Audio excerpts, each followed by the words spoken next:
नमस्कार दोस्तों, स्वागत है आपका स्टडी विद एम में। तो देखिए, आज मैं आप सभी के लिए काफी इंपॉर्टेंट क्वेश्चनों की सीरीज लेके आया हूँ। यहाँ पे मैं आप सभी के लिए लाया हूँ 15 क्वेश्चंस। देखिए, 15 क्वेश्चन आप सभी लोगों के लिए लेके आया हूँ। ये जो 15 क्वेश्चन है, इसमें मैंने इंक्लूड किया हुआ है आपका PYQ previous year questions plus most important आपके जो क्वेश्चंस होते हैं वो मैं आप सभी लोगों के लिए लेकर आया हूँ, जो कि इम्पोर्टेंट है आप सभी लोगों की उत्तराखंड पुलिस की जो वैकेंसी निकलेगी उसके पेपर के लिए, कनिष्ठ सहायक के लिए, जो आपके आगामी पटवारी वैकेंसी आने वाली उसके लिए, बीडीओ बीपीडीओ जैसे अन्य आपके एक दिवसीय जो एग्जाम होते हैं उन सभी के लिए काफी इंपॉर्टेंट है।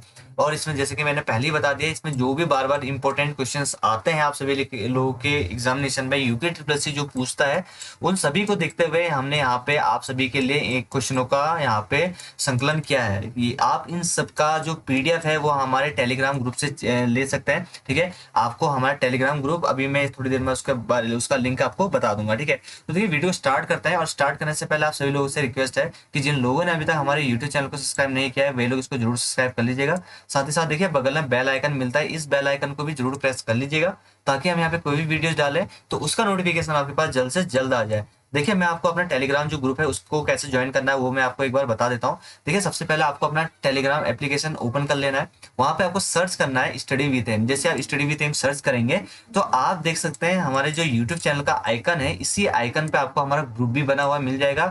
वहां पे इस जो ग्रुप है आपका टेलीग्राम ग्रुप, वहां पे 2.3 के प्लस वहां पे मेंबर्स हो चुके हैं, तो आप इसको भी ज्वाइन कर लीजिए। यहाँ पे काफी इंपॉर्टेंट आपको पीडीएफ शेयर करी जाती है और कुछ ऐसी पीडीएफ शेयर करी जाती है जिन पे वीडियो बनाना संभव नहीं होता है। मोस्ट इंपोर्टेंट एमसीक्यू दी जाती है वहां पे रोज शाम को 8 बजे के टाइम पे।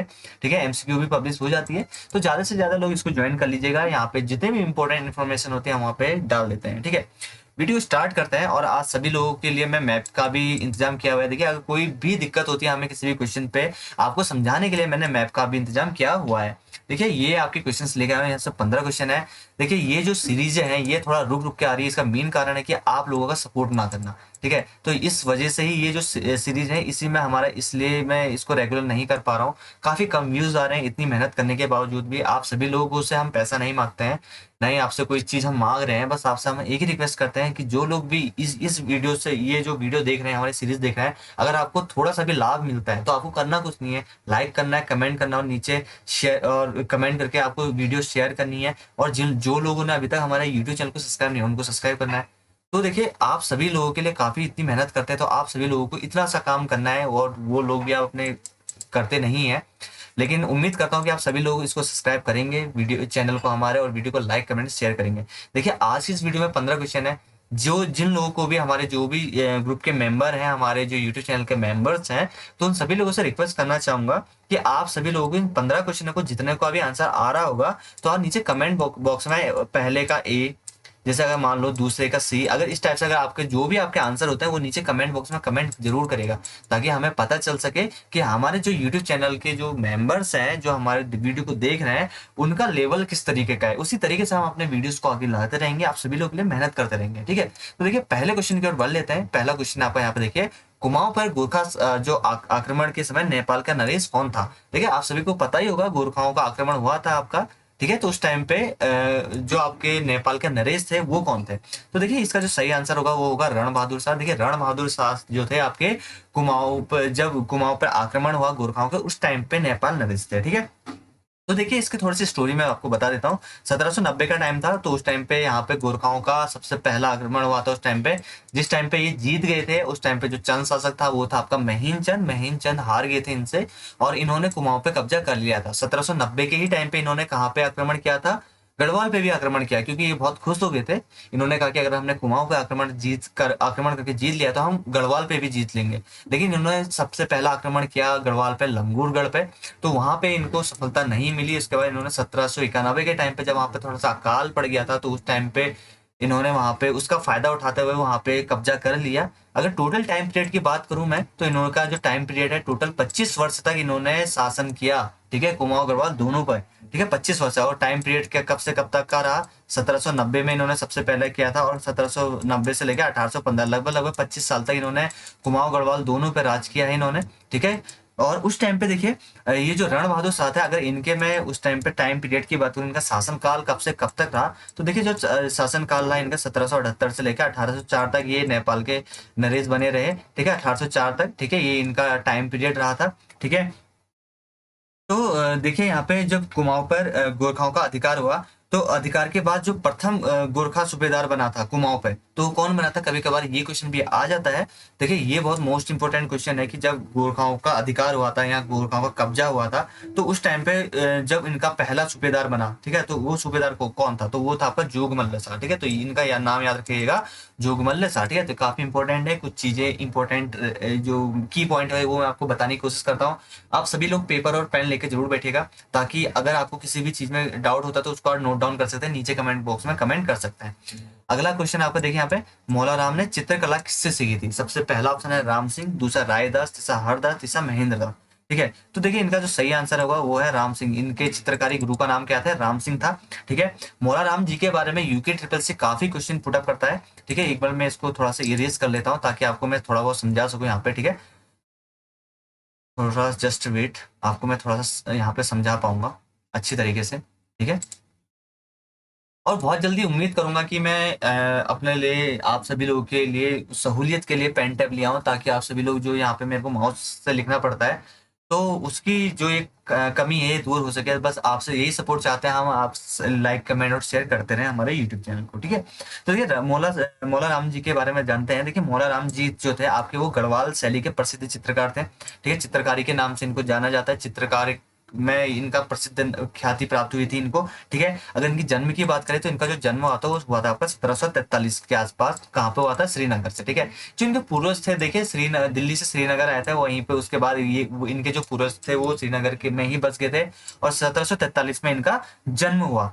कई बार देखिए, कई बार क्या, एक बार आपका यूके ट्रिपल सी के एग्जामिनेशन पे वीडियो के एग्जामिनेशन, वीडियो बीपीडीओ का एग्जाम था शायद वो, तो उसमें पूछ लिया गया था कि जो आपके मौला राम है तो उनके वंशज किस जाति से थे, तो ऐसा सोनार जाति से, ठीक है। तो इसको आपको पता होना चाहिए, सोनार जाति से थे। अगर इनकी माता का नाम है, माता का नाम पता चल बताऊं तो इनका जो माता है, इनका माता का नाम था रामा देवी, ठीक है, रामा देवी था इनकी माता का नाम। देखिए क्योंकि ये इसलिए बताना चाहता हूँ, देखिए आपने पिछले बार 2019 1 दिसंबर 2019 को कनिष्ठ सहायक का पेपर हुआ था हाई कोर्ट का, उसमें आपका श्रीदेव सुमन जी की पत्नी का नाम पूछ लिया गया था। तो इसमें जो मोस्ट इंपोर्टेंट कोशिश ये करेगी, जो मोस्ट इंपोर्टेंट है उनकी माता का नाम, पिता का नाम, पत्नी का नाम आपको एटलीस्ट याद होना चाहिए थोड़ा बहुत, ठीक है, ताकि आप वहां पे क्वेश्चन मार्क कर सकें, ठीक है। अगर मौला राम जी के पुत्रों का नाम बताऊं मैं आपको, तो ये है आपका ज्वालाराम और शिवराम, इनके दो पुत्र थे, ठीक है। इनकी मृत्यु का जो टाइम है वो लगभग लगभग 1833 के आसपास में इनकी मृत्यु हो जाती है, ठीक है, किसकी, मौला राम की। इनके जो मौला राम थे, इनकी जो चित्र थे, इनको प्रसिद्धि दिलाने का काम किसके द्वारा, बैरिस्टर मुकुंदिया लाल जी के द्वारा ही किया गया था। तो काफी इंपॉर्टेंट है मौला राम जी, तो इनके बारे में आप देख लीजिएगा। अगला क्वेश्चन है आपका, देखिए यहाँ पे, हरिनगर चाय फैक्ट्री किस जनपद में स्थित है, ठीक है। तो देखिए जो आपका हरिनगर चाय फैक्ट्री है, ये भी काफी इंपॉर्टेंट क्वेश्चन लगा मुझे, तो मैंने इसको डाला यहाँ पे। तो देखिए हरिनगर जो आपकी चाय फैक्ट्री है, इसका ये किस जनपद में स्थित है, ये है आपके बागेश्वर जनपद, यानी ऑप्शन नंबर ए है इसका राइट आंसर रहेगा, ठीक है। अब देखिए बागेश्वर के बारे में आपको बताऊं तो देखिए उत्तर का वाराणसी भी कहा जाता है बागेश्वर को, कई बार क्वेश्चन पूछा जा सकता है ये, और पूछा भी गया है कि आपका जो बागेश्वर है इसको किस नाम से जाना जाता है, देखिए उत्तर का वाराणसी, ठीक है। उत्तर का वाराणसी भी इसको जानते हैं, ठीक है। अल्मोड़ा से अलग होकर इसको एक अलग जनपद बनाया गया था, कब, 18 सितंबर 1997 में, ठीक है। 1997 में इनको एक अलग जनपद बनाया गया था आपका बागेश्वर को, ठीक है। और ये जो बागेश्वर है ये दो पर्वतों के मध्य में स्थित है, नीलेश्वर और भीलेश्वर जो पर्वत है, ठीक है। अगर इसके पौराणिक नाम की बात करूं तो देखिए इसका जो पौराणिक नाम है वो है आपका अग्नि तीर्थ, ठीक है। क्या नाम है इनका, अग्नि तीर्थ। अग्नि तीर्थ है जो आपका बागेश्वर है उनका, उसका पौराणिक नाम है। जो बागनाथ मंदिर है, बागनाथ मंदिर का अगर की निर्माण की बात करूं तो बागनाथ जो मंदिर प्रसिद्ध मंदिर है सॉरी बागेश्वर का, यहीं पे आपका उत्तरायणी का मेला भी लगता है, ठीक है, 14 जनवरी के आसपास में। और ये जो बागनाथ मंदिर का निर्माण किया गया था वो किया गया था आपका 1602 ईस्वी के आसपास, किसके द्वारा, लक्ष्मी चंद के द्वारा, ठीक है, लक्ष्मी चंद के द्वारा किया गया था। और यहाँ पे जो आपका नगर पालिका बनी है वो बनी है 1968 में, ठीक है। 1968 के आसपास यहाँ पे नगर पालिका का भी गठन किया गया, ठीक है। अगला क्वेश्चन आप यहाँ पे देखिए, रामताल किस जनपद में स्थित है? ठीक है, तो ये रामताल बताना आपको, जिन लोगों को पता है नीचे कमेंट कर लीजिएगा। तो जिन लोगों को पता नहीं मैं बता देता हूँ। देखिए रामताल जो है वो है आपका उत्तरकाशी जनपद में। ठीक है, ऑप्शन नंबर बी आपका सही रहेगा इसमें। उत्तरकाशी जनपद के बारे में बात करूँ तो देखिए ये बना था आपका 24 फरवरी 1960 में। ठीक है, आपको पता होना चाहिए इन सभी जनपदों के जो गठन वर्ष हैं इनको आपको पता होना चाहिए था, वो पता होना चाहिए। ठीक है, अगर उत्तरकाशी जनपद की बात करूं तो ये टिहरी जनपद से अलग करके बनाया गया था। उत्तरकाशी को किससे अलग करके बनाया गया था? टिहरी जनपद से अलग करके बनाया गया था उत्तरकाशी जिले को। ठीक है, देखिए एक मिथ था आपका कि जो आयोग है वो कुछ मानता आपका उत्तर क्षेत्रफल की दृष्टि से उत्तरकाशी, लेकिन आपको सभी को पता ही है कि 8016 वर्ग किलोमीटर जो आपका क्षेत्रफल है ये उत्तरकाशी का है, और 8030 जो किलोमीटर है आपका ये आपका चमोली का क्षेत्रफल है। तो इस हिसाब से चमोली का सही आंसर होना चाहिए था, लेकिन अब आप चमोली मार सकते हैं वहां पर राइट आंसर। ठीक है, क्योंकि प्रत्यावेदन के बाद जब आंसर में प्रत्यावेदन लगती है तो चमोली आपका सही आंसर रहेगा। तो अगर कभी भी निकट भविष्य में आप सभी के पास अगर ये क्वेश्चन आता है पेपर में कि क्षेत्रफल की दृष्टि से कौन सा जो बड़ा जनपद कौन सा है, तो चमोली ही मार्क करके आइएगा। ठीक है, उत्तरकाशी मार्क मत करिएगा। ठीक है, उत्तरकाशी के बारे में बताया मैंने। अगर उत्तरकाशी के जनपद के पौराणिक नाम की बात करें तो इनका जो पौराणिक नाम है बाड़ाहाट, सौम्यकाशी इनको कहा जाता है। ठीक है, और उत्तरकाशी नदी में ही उत्तरकाशी में जो नदी बहती है कौन सी? भागीरथी। भागीरथी में ही कौन सी नदी मिलती है? कहाँ पे? चंद्रबदनी गाड़ मिलती है आपकी उत्तरकाशी में ही। ठीक है, भागीरथी जो नदी बहती है उत्तरकाशी में, वहां पे कौन सी नदी आके मिल जाती है? चंद्रबदनी गाड़ वहां पे आके मिल जाती है। उत्तरकाशी जनपद के बारे में एक अच्छा फैक्ट ये भी है, अच्छा फैक्ट तो क्या कहें, लेकिन ये जो इंपॉर्टेंट फैक्ट, अच्छा फैक्ट नहीं कहेंगे इसे, इंपॉर्टेंट फैक्ट कहेंगे कि यहाँ पे सबसे कम महिला साक्षरता वाला जिला है। ठीक है, ये बहुत दुर्भाग्य की बात है। अब अगला जो सेंसस आएगा उसमें पता चलेगा कि अगली सारी चीजें क्या है, लेकिन 2011 के सेंसस के हिसाब से तो इसमें जो आपका सबसे कम महिला साक्षरता वाला जो जिला है वो कौन है? आपका उत्तरकाशी। ठीक है, और यहीं पे आपका देखिए उत्तरकाशी के पर्वत पर ही पूछे जाते हैं तो आपको पता होना चाहिए। श्रीकंठ पर्वत हो गया आपका, गंगोत्री पर्वत हो गया, बंदरपूछ पर्वत, जेलंग पर्वत, ये सभी उत्तरकाशी जनपद में स्थित है। उम्मीद करता हूँ सभी लोगों को हमारी ये जो वीडियो है वो पसंद आ रही होगी। जो भी लोग इसको देख रहे हैं तो प्लीज आप हमारे जो YouTube चैनल है उसको सब्सक्राइब कर लीजिएगा। अगर नहीं किया है तो वीडियो को लाइक, कमेंट एंड शेयर जरूर करिएगा अपने दोस्तों के साथ। देखिए अगला क्वेश्चन बढ़ लेते हैं। नागौर के युद्ध में अकबर की ओर से कौन लड़ा था? ठीक है, ये भी काफी इंपॉर्टेंट क्वेश्चन है। देखिए ये जो लड़े थे ये लड़े थे आपके रुद्रचंद। ठीक है, नागौर के युद्ध में अकबर की ओर से, क्योंकि देखिए अकबर, रुद्रचंद किसके समकालीन थे? अकबर के समकालीन थे, आपको इतना पता होगा क्योंकि इनमें से समकालीन कौन था आपके? रुद्रचंद ही थे।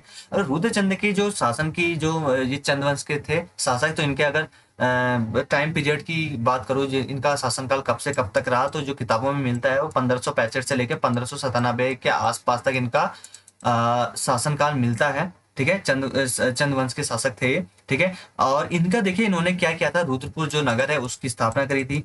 और अल्मोड़ा में आपने देखा होगा कि मल्ला महल, ठीक है, जहाँ पे आपकी यहाँ पे तहसील भी है, तो मल्ला महल का भी इनके द्वारा ही निर्माण कराया गया था। ठीक है, और रुद्रचंद ने देखो क्या किया था कि जैसे गढ़वाल में सरोला ब्राह्मण थे उसी के भांति इन्होंने रुद्रचंद के द्वारा कुमाऊं में चौथानी ब्राह्मणों की मंडली भी बनाई थी। ठीक है, और इन्हीं के समय में जो भूमि के मालिक होते थे इनको क्या कहा जाता था? वो कहा जाता था आपका थातवान। ठीक है, काफी इंपॉर्टेंट है कि भूमि के मालिक को क्या कहा जाता था चंद्रवंश के टाइम पे, चंद्रवंश या फिर रुद्रचंद के टाइम पे। तो आपको पता होना चाहिए चंद्रवंश के टाइम पे जो आपके भूमि के मालिक होते थे उनको थातवान कहा जाता था। ठीक है, अगला क्वेश्चन की ओर बढ़ लेते हैं। देखिए यहाँ पे अगला क्वेश्चन 6 क्वेश्चन है आपका। कत्यूरी शासन में तहसील स्तर की प्रशासनिक इकाई को क्या कहा जाता था? ठीक है, कत्यूरी वंश के टाइम पे इस टाइप के क्वेश्चन काफी आते हैं। तो ये इसका जो सही आंसर रहेगा वो होगा आपका कर्मांत। ठीक है, तो कर्मांत कहा जाता था जो कत्यूरी शासन काल रहा जिस टाइम पे। ठीक है, कत्यूर के बारे में ज्यादा जानकारी तो नहीं मिलती है लेकिन इनको जो जानकारी मिलती स्थानीय जो लोक कथाएं हैं या फिर जागर हो गए उनके टाइम उससे इनकी जानकारी मिलती है। अगर कत्यूरी वंश का अगर प्रतापी शासक की बात करें, जो इंपॉर्टेंट क्वेश्चन होते हैं कि जो पूछे जाते हैं कि कत्यूरी वंश का जो प्रतापी शासक कौन थे, तो वो थे आपके ललित सूर्यदेव। ठीक है, इनके देखिए जो कत्यूरी वंश में जो कर लेते थे उनको क्या कहा जाता था? कई कई बार ये भी पूछ लिया जाता है कि आप बताइए कि आपके जो कत्यूरी प्रशासन था उसमें जो कर लेने वाले अधिकारी होते थे उनको क्या कहा जाता था? तो उनको कहा जाता था आपका भोगपति। ठीक है, भोगपति। ठीक है, इनको आप नोट कर लीजिएगा, आपको पता नहीं है तो भोगपति कहा जाता था या फिर गोलिक भी कहा जाता था। ठीक है, क्या कहा जाता था? गोलिक। ठीक है, और अगर कत्यूर वंश के अंदर अंतिम शासक की बात करें तो ये थे आपका ब्रह्मदेव। ठीक है, वीरमदेव भी कहा जाता है, ये सबसे अत्याचारी शासक के रूप में जाने जाते हैं। ठीक है, अगला क्वेश्चन की ओर बढ़ लेते हैं। देखिए अगला क्वेश्चन आपका यहाँ पे देखिए, गढ़वाल का हुमायूं किसको कहा जाता है? काफी इंपॉर्टेंट क्वेश्चन है, ठीक है। जिन लोगों को पता नहीं है, जिन लोगों को पता है वो नीचे कमेंट करिए, जिन लोगों को पता नहीं है अब पता चल जाएगा आप सभी लोगों को। देखिए जो गढ़वाल का हुमायूं है उन किसको कहा जाता है? वो कहा जाता है आपका प्रद्युम्न शाह को, ठीक है। प्रद्युम्न शाह देखिए आपके कौन से पवार शासक थे? वो थे आपके 54वें पवार शासक थे, ठीक है। आपको ये पता होना चाहिए।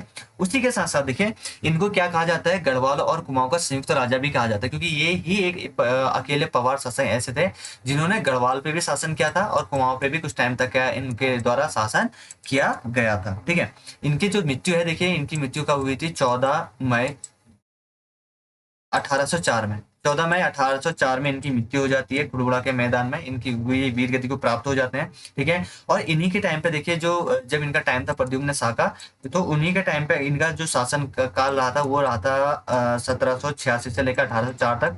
और इन पे इन्हीं के टाइम पे यानी कि 1786 में ही आपका इनका रोहिलों का आक्रमण भी हुआ था गढ़वाल पे, ठीक है। इन्हीं के टाइम पे, किसके टाइम पे? प्रद्युम्न शाह के टाइम पे। अगला क्वेश्चन की ओर बढ़ लेते हैं। देखिए अगला क्वेश्चन आपका यहाँ पे, दाकुनी नृत्य कहाँ का नृत्य? काफी इंपॉर्टेंट है दाकुनी नृत्य, इसके बारे में आपको बता देता हूँ। जो का दाकुनी नृत्य कहाँ पे कराया जाता है? नॉर्मली ये आपका चमोली जनपद में कराया जाता है, करा जाता है। वहाँ का लोक नृत्य, प्रसिद्ध नृत्य है आपका दाकुनी नृत्य, ठीक है। चमोली जनपद की बात करूँ तो देखिए जो चमोली जनपद है उसका गठन हुआ था आपका 14 फरवरी 1960 को, ठीक है। 24 फरवरी 1960 को हुआ था ये। कहाँ ठीक है, सॉरी 24 फरवरी 1960 में गठन हुआ था चमोली जनपद में। इसको किससे अलग किया था? पौड़ी से अलग किया करके बनाया गया था।